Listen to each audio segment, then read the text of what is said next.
Boa tarde, amigos. Como a gente informou, estamos aqui com o primeiro candidato a vice-prefeito de São José do Rio Preto na chapa de João Paulo Rilo, do PT, Partido dos Trabalhadores, que é Plínio Antônio Brito Gentil. Serão 30 minutos de entrevista, sem cortes, perguntas não programadas, e a gente vai bater esse papo e mostrar a você um pouquinho do perfil do Plínio Gentil, que é candidato a vice-prefeito de São José do Rio Preto na chapa de João Paulo Rilo, do PT, Partido dos Trabalhadores. Plínio, muito obrigado por aceitar o nosso convite, pela sua presença. E nesse momento, da política nacional, eu acho importante a gente divulgar o perfil e mostrar também os vices, porque os candidatos estão sempre em primeiro plano, não é isso? A primeira pergunta que eu faço a você é o seguinte: o PT errou? O PT errou, como todo mundo erra, como toda grande instituição erra, como todo grande partido erra.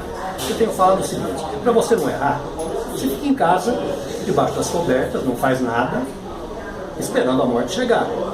Se você vai para a rua, se você dá a cara, se você participa de um processo eleitoral, se você tem uma atuação política no movimento social, se você reivindica, se você lá atrás, como eu fiz, vai para o movimento estudantil, vai para a rua, você vai correr de cavalo, você vai correr de cachorro, você vai correr de polícia, você vai tomar bomba de gás lacrimogêneo, você vai errar, você vai acertar. Então é óbvio que errou, Errou, os erros eu acho que foram pagos, Quem errou está pagando os seus erros, e isso não invalida toda a construção que esse partido e que outras agremiações também fizeram, especialmente no processo de redemocratização. Se você esperasse uma atuação sem falhas, sem erros, isso é irreal, isso não acontece. Aí você não vai para lugar nenhum. Eu não vou para cá porque ali tem alguém que não faz direito. Eu não vou ali, você não faz nada. O modo de fazer política, de se atirar, é você fixar uma direção. Eu vou para esse lado, eu penso assim, eu quero fazer a denúncia disso. O meu projeto de país é este, a minha visão de mundo é esta. Aí eu me alinho com as forças que falam essa mesma língua. Ali dentro vai ter divergências, vai ter problemas, isso é da vida democrática. E isso leva a um amadurecimento. O partido, seja a instituição que ela deve sim ser capaz de fazer um caminho, reconhecer o erro, reconhecer os acertos, e caminhar no rumo dos acertos, que isso se chama maturidade. Perfeito. Olha, um pouquinho para você do Plínio. Plínio Antônio Brito Gentil é procurador de Justiça do Ministério Público de São Paulo, professor universitário, doutor em Educação e Direito, atua em movimentos sociais e políticos, professor em Universidade de Direito Penal, Direitos Humanos e Ciência Política, procurador de Justiça Criminal do Ministério Público do Estado de São Paulo, doutor em Direito pela PUC, doutor em Fundamentos da Educação pela UFSCar, integrante do movimento do Ministério Público Democrático, nascido em Bebedouro, 59 anos de idade, 4 filhos. Plínio, você estava no PSOL e agora está no PT. Por que a mudança? Em primeiro lugar, é importante fixar o seguinte: eu estou do mesmo lado. Eu estou no mesmo lado em que eu sempre estive, desde o movimento estudantil. O lado contra a ditadura, o lado pela democracia, o lado pela inclusão, o lado pela igualdade, por uma sociedade mais justa, onde não haja discriminação de qualquer natureza. O PSOL foi uma opção de um determinado período, um determinado momento. O PSOL nasce como uma dissidência do PT. Lá atrás, quando aqueles primeiros problemas ocorrem no início da década de 2000 e pouco e tal. E eu me filiei ao PSOL aqui porque era o caminho que me parecia, num momento, razoável. De um tempo para diante, não me pareceu mais a melhor opção, não me pareceu mais aquele lugar onde havia uma identidade política capaz de protagonizar, capaz de fazer a denúncia, capaz de levar essa bandeira em frente. Aí eu fiquei desfiliado um bom tempo e em seguida fui convidado pelas lideranças do PT local, que é muito bem representado, né, que me parece que tem não só o mandato do João Paulo Rilo, o mandato dos vereadores do PT aqui, mas me parece que ele é composto por pessoas muito coerentes, muito afinadas com os ideais, com aqueles ideais primeiros lá do PT, que eu vi nascer, que eu vi ascender, né, com base operária, com base na universidade. E me parece que esse grupo consegue carregar essa bandeira, né? E lembrando o seguinte, não é só o PT nessa eleição, é o PT coligado com o PCdoB, que tem excelentes quadros, excelentes valores, uma militância muito intensa, muito forte na juventude, nos estudantes. Essa chapa é PT e PCdoB? PT e PCdoB, uma chapa que, veja o seguinte, né?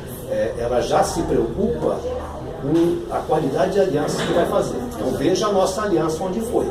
Foi no PCdoB. Não se abriu, não abriu o leque. Nós estamos aprendendo. Né? Nós estamos aprendendo. Alianças até certo ponto. Até certas alianças conduzem ao abismo. Está provado, né? Provadíssimo.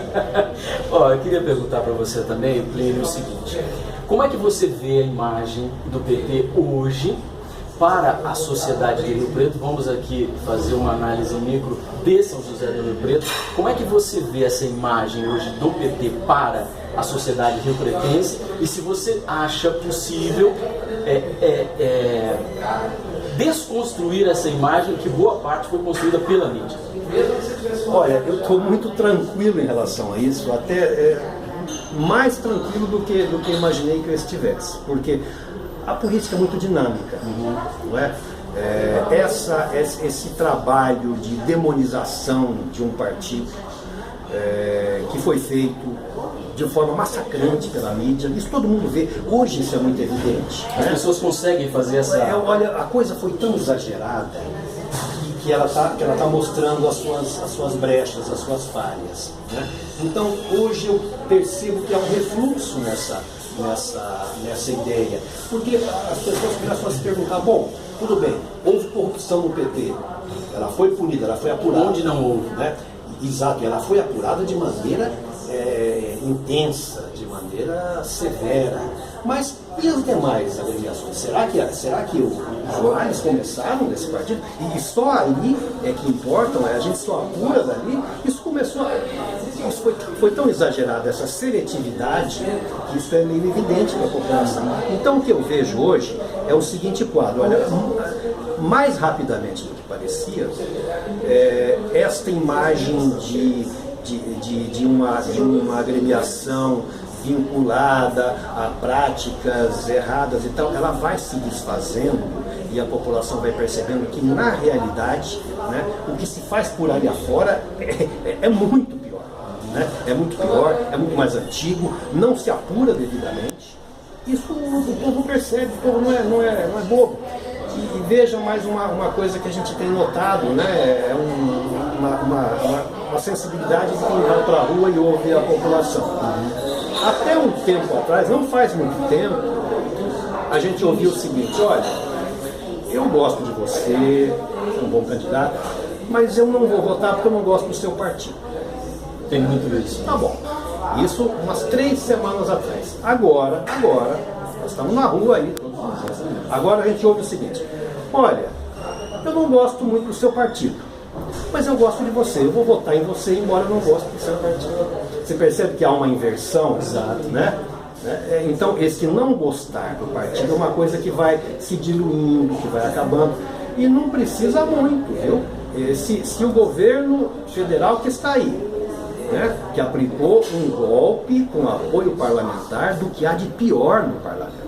Se esse governo continua como está, a cada dia anunciando o corte de um direito social, reforma de previdência, acabar com a aposentadoria, fala-se em acabar com o 13º e reduzir os direitos, e o SUS com menos recursos, e privatizar universidades federais, aumento da idade. Quer dizer, a cada dia vem uma notícia assim, mas vai ser muito rápido e a população vai perceber onde é que nós caímos.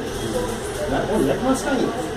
É o pessoal que E até de boa fé, porque eu acredito que houve quem de boa fé achasse que, olha, era preciso uma mudança e tudo mais, caiu numa armadilha, porque sem crime de responsabilidade não há possibilidade de impeachment, nós sabemos disso. O Michel Temer sabe disso, ele foi meu professor de Direito Constitucional na faculdade, né? Melhor do que todos nós, ele sabe que o que se fez, o que se está fazendo é inconstitucional. Mas a população foi aceitando. Agora ela começa a se revoltar, começa a acordar. Você vê os movimentos em São Paulo, aliás, com uma violência policial lamentável. Mais de 100 mil pessoas nas ruas, pacificamente. Exatamente. O direito de manifestação é um direito humano fundamental. Mas desde a Revolução Francesa a gente tem isso consagrado, né? Muito bem, mas agora começam essas manifestações. Então, o que a gente percebe? A leitura que a gente faz, acompanhando a coisa assim, vendo de longe e tal, e quem tem memória, a gente percebe que rapidamente a população está começando a acordar, a perceber onde é que ela caiu. Onde é que ela caiu?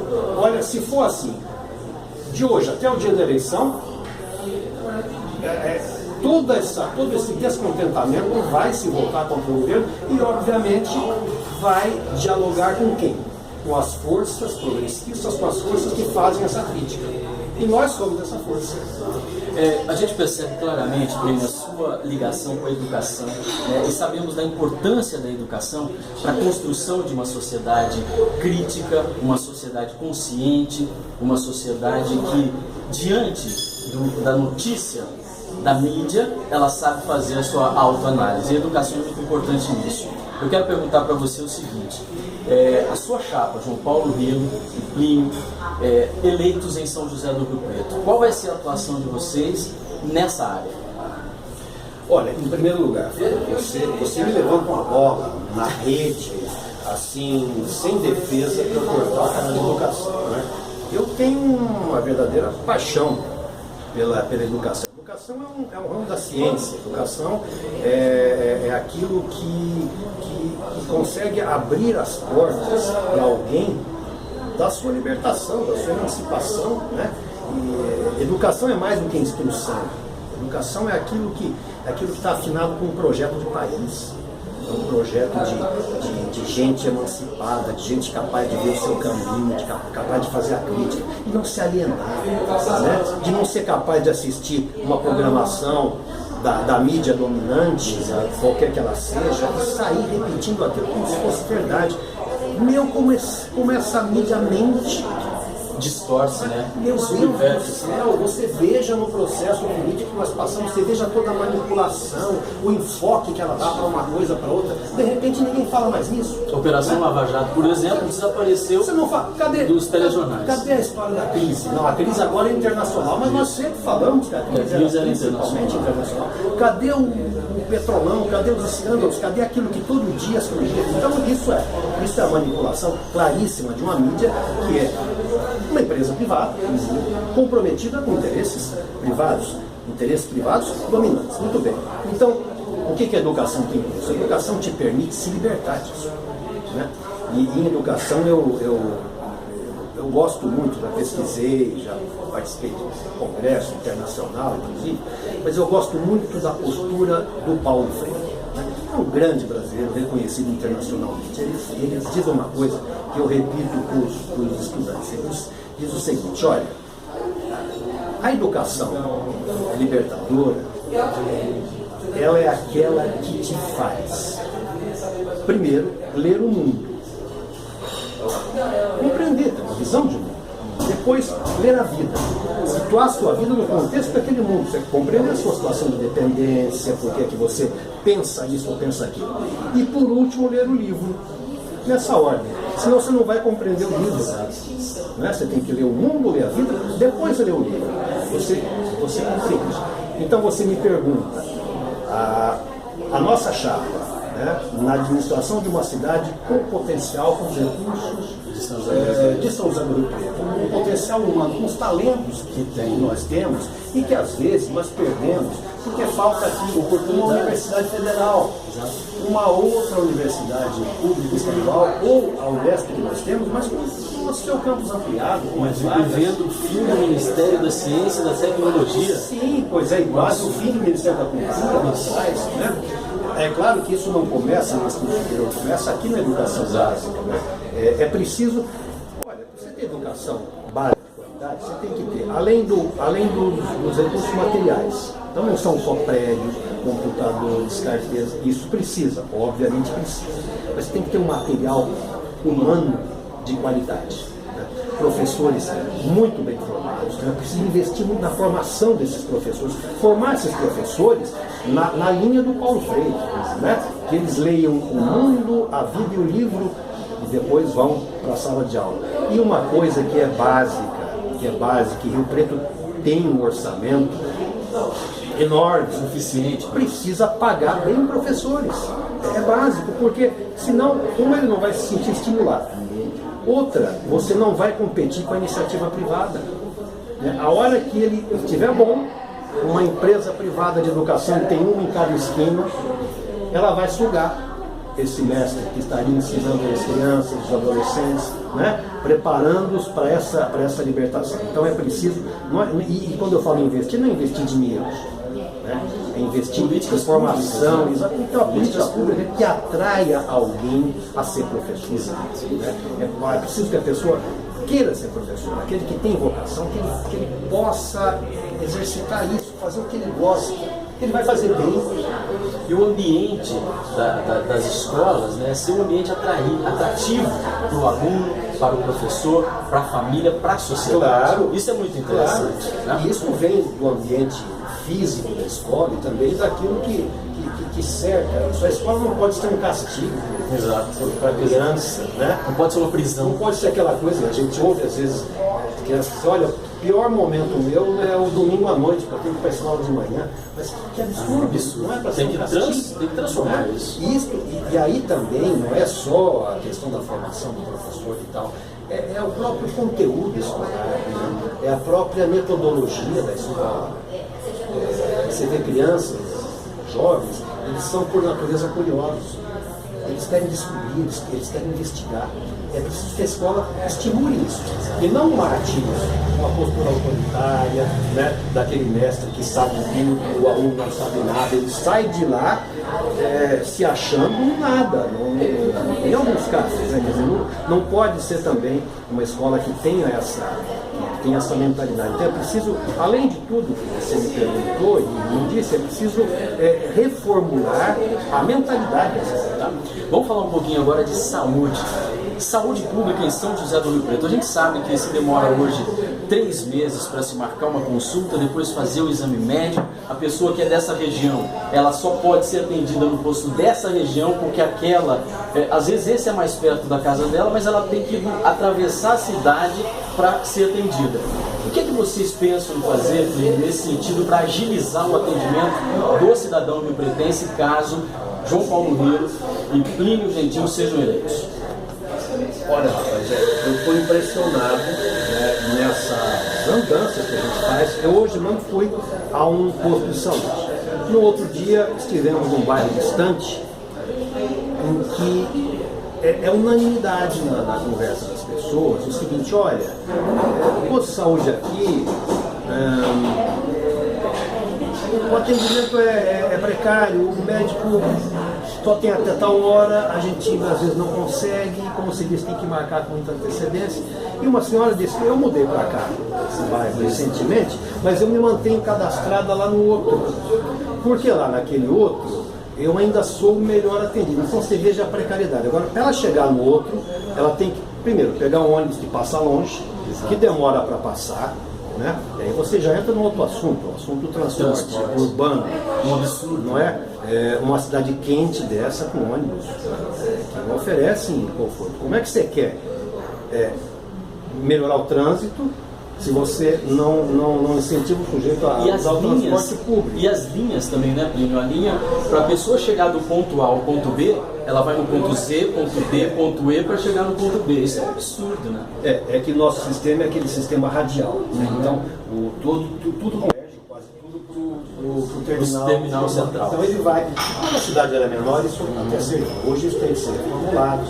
E bom, corredores. eu acabei fugindo da saúde, né? Porque esse assunto é muito importante. E a gente vai entrar nos buracos ainda, porque hoje é a cidade dos buracos. Se entrar no buraco, você não sai mais. Não, porque aqui... se você passar onde eu passei hoje de manhã, você não vai querer entrar nem. Eu perdi 2 pneus nos buracos do Valdomiro, isso é um fato. Aliás, vamos entrevistar a Ivani na sexta-feira e vou cobrá-la aqui qual vai ser o plano para resolver esse problema.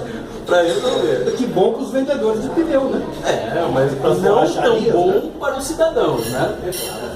Aí é a questão. A política pública tem que se voltar para a coletividade, para o maior, não para o interesse individual. Né? Você falou da questão dos postos de saúde. Eles têm que, não adianta só multiplicar os postos de saúde. É possível fazer uma informatização desses postos para que a pessoa seja atendida no posto mais próximo? Onde for, e lá onde ela for atendida, que o médico que atender, já tem um prontuário. Tem. Olha, ele pode tomar isso, não pode tomar aquilo, porque você e é um médico, às vezes é uma situação de risco, né? Esse aqui não sabe o que o outro recebeu. Não sabe o que você tem. Ele dá um remédio para você curar isso, mas você agride aquele órgão seu que... Ou é alérgico, não sabia. Né? Então, essa integração é necessária. Né? Eu volto a dizer, é preciso o investimento no humano, médico, enfermeiro, atendente, né? Que eles sejam contratados entre os melhores. Que o serviço público de saúde, como emprego para alguém, seja atrativo. Olha, eu sou médico, eu sou enfermeiro, onde é que eu almejo, onde é que eu desejo trabalhar? Eu quero trabalhar no posto de saúde. Qual é o médico hoje que tem isso como primeira opção? Não é, né? Nunca é. Então você tem que ser competitivo, porque ali estão as pessoas. A gente fala em cuidar das pessoas, cuidar da cidade, né? Mas é ali que estão as pessoas, a maioria das pessoas, e as mais necessitadas. Então é ali que o serviço deveria ser o melhor em equipamentos, o melhor em atendimento, o melhor em profissionais. Material humano, né? Tudo começa no humano. Exatamente, isso vai ter um retorno. Sabe, é um retorno até na autoestima do cidadão. É uma coisa com que não se trabalha quase. Né? A gente quer uma população feliz. Não é isso que a gente quer? Exato. Pessoas que se sintam bem, que sintam orgulho da cidade. O Preto é maravilhosa. Uma cidade fantástica. Mas ela pode ser muito melhor. Você anda pelas ruas e fala, puxa, já chegou esse ponto, pode melhorar muito, precisa ser mais bem cuidada. Na sua aparência, na paisagem urbana. Né? É possível, algumas ações são possíveis. A própria associação comercial já falou muito em revitalização do centro, né? A gente vai mudando de assunto. Mas é assim que funciona. Mas você veja, você viaja por aí, vê. Tem assim, cidades em que o visual é agradável, é gostoso. Isso é importante, o sujeito se sente melhor. No lugar que ele vive, né? Exato. Então é hora de começar a pensar em fazer uma experiência piloto no quarteirão 2 do centro. Vamos revitalizar aqui, vamos mudar o calçamento, vamos soterrar a fiação, vamos tirar os banners, os cartões, vamos ver a arquitetura da cidade. Você está falando vamos plantar árvores. Você está falando aí no geral. Isso mexe com a autoestima. Exato. Vamos falar agora do problema, que é um problema crônico, que é o asfalto de São José do Rio Preto. Nós não temos ruas, nós temos ruas dentro de buracos. Não é? Hoje é assim. O que é que vocês pensam em fazer? Reasfaltar a cidade toda? Como é que vocês pensam em resolver para não ficar só no paliativo, que é o tapa-buraco, caro e ineficiente? Caro, ineficiente e, segundo eu já vi, gente que filmou, que projetou, é uma porta aberta para a corrupção. Porque em alguns casos, especialmente quando há terceirização do tapa-buraco, vai lá alguém, mede, fotografa o buraco, ele tem 1 metro de comprimento. O remendo tem 5. E paga-se por 5, né? Óbvio. E paga-se por 5. Então isso é uma verdadeira indústria. Isso tem cabimento. E amanhã ou depois o buraco está aberto. Está aberto. Uma semana depois. É mal feito, porque precisa tampar outra vez. Exatamente. Mais 5 metros. Exatamente. Eu fico pensando, rapaz, como é que as pessoas que se beneficiam de uma coisa dessa, como é que ela chega em casa à noite? A consciência fica tranquila. Como é que ela conversa com o filho? Diante da família, da esposa. Sim, como é que ele ensina o filho a ser correto, a ser honesto? Eu fico pensando, mas como é que a pessoa concilia isso na cabeça? Deve ser também não um consigo processo entender. mental esquizofrênico. Com certeza. Né? E é claro que então você não pode manter essa alimentada, essa indústria do recapeamento, asfalto de má qualidade que tem que ser sempre refeito, e quando ele é refeito o dinheiro sai por algum buraco, né? Esse dinheiro é o dinheiro que sai da merenda escolar, é o dinheiro que sai do remédio do posto de saúde. Meu Deus, como é que a pessoa dorme, né? Então é preciso que isso seja projetado de uma forma em que o calçamento seja durável. E aí eu vou dizer uma coisa que pode parecer uma novidade, eu já falei isso antes, mas quando eu falo, né, casando com o assunto anterior, eu falo de, olha, faz uma experiência urbanística para tornar uma região mais agradável, né? Eu já falei isso tempos atrás, mas você vê isso em muitas cidades, você vê em cidades dos países. Em alguns lugares, o calçamento ideal não é o asfalto, é o paralelepípedo, é a pedra, é a lajota. O cimento até já tem Sim, por quê? Porque ela é ecologicamente mais correta. São placas, né? O cimento você Exatamente. troca. Aquilo drena a ar. Isso. Né? Aquilo dura muito, a eternidade. Exatamente. Aí você mata a indústria do tapa-buraco. Né? Aí você mata isso também, porque aquilo bem colocado fica décadas, depois é só arrumar. Aquilo é mais fresco. Ele mantém a temperatura mais baixa. Refletivo. Exatamente. E é redutor de velocidade. Perfeito, perfeito. Olha, vamos agora embarcar no ponto transporte, porque a gente tem 30 minutos gravados para todos os candidatos com perguntas livres, e a gente queria que você falasse um pouquinho do que é possível se fazer no transporte público, para ele ser mais eficiente, mais direto, mais ágil e atender realmente a necessidade das pessoas. No primeiríssimo lugar, é preciso auditar o sistema de contraprestação do transporte público, né? Que está na mão de pouquíssimas empresas, sempre as mesmas, que recebem subsídio do município, e até onde eu sei, quem indica ao município o número de passageiros que vai ser multiplicado pelo subsídio que é dado é a própria empresa. Então, eu transporto, você me paga, né? Quanto você vai me pagar? Eu é que digo que você vai me pagar. E, obviamente, a gente não precisa dizer que por aí dá para se desconfiar de muita coisa. Então, primeiro é preciso ver isso. Você é a favor do transporte público estatizado e não privatizado? Em princípio, sim. Sim. Em princípio, sim. Né? Porque não há um jogo de interesse econômico. Não se visa lucro. Água também? Sim, o que puder ser público é melhor que seja. Né?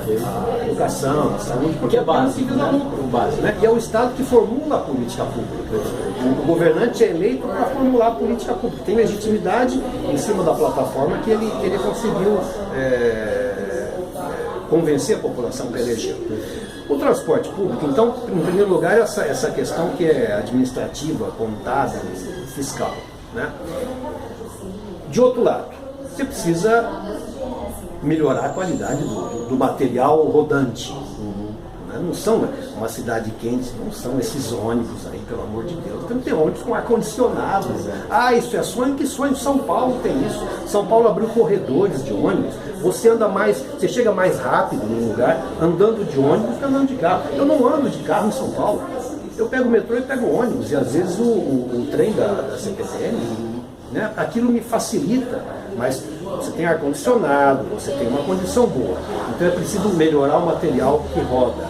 É preciso reformular essa distribuição desse material, desses ônibus aqui. E mais uma coisa que a gente, a longo prazo, precisa pensar.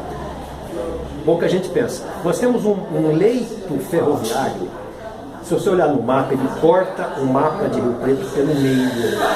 Ele seria um eixo de distribuição de transporte de passageiros, vinculado a terminais de ônibus.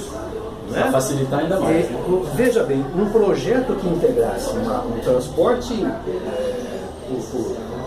ferroviário, um veículo ferroviário com um transporte de qualidade de ônibus, faria isso aqui uma maravilha em questão de transporte. Você tirava o carro da rua, né? Se esvaziava as ruas. Plínio, nós temos 30 minutos cavados para cada candidato, vamos respeitar isso com todos. Eu queria, é rápido demais, quando o papo é bom, eu queria que você aproveitasse o encerramento para fazer um convite aos seus eleitores, por que ele deve votar em João Paulo Rilo e Plínio Gentil. Olha, esse convite é feito aos que foram meus eleitores no passado, aqueles que estão conhecendo a nossa chapa agora, aqueles que foram meus alunos da faculdade, aqueles que são os parentes dos meus alunos, aqueles que são os meus alunos, aqueles que são os amigos, aqueles que são cidadãos do Rio Preto, que conhecem a cidade, que têm amor pela cidade, que sabem que ela pode ser melhor cuidada, né? Eu os convido, né, a estar com a gente nessa batalha. Essa batalha é uma batalha pelo bem, uma batalha para cuidar melhor da nossa cidade. É uma batalha que faz a denúncia da desigualdade, uma batalha que quer uma cidade mais igualitária, sem discriminação, que quer o transporte para todos, que quer uma saúde de qualidade para todos, que quer boas escolas, que quer as pessoas felizes numa cidade bonita e bem cuidada. E esta proposta, ela está do lado de cá do muro. Nós é que fazemos. E é por isso então que eu convido a todos vocês e a todas as pessoas preocupadas com o cuidado com a cidade, saber que é possível melhorá-la, para nos seguir, né? Eu convido vocês a que venham com a gente.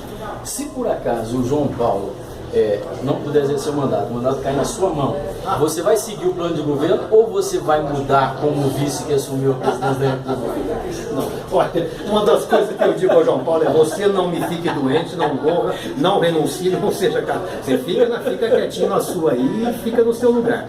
E claro que numa eventual substituição, eu não sou golpista, eu não sou usurpador. Eu denuncio o golpe, ao contrário, o nosso plano de governo é o nosso plano de governo. Quem quer que esteja sentado aí, que assine o que tem que ser assinado.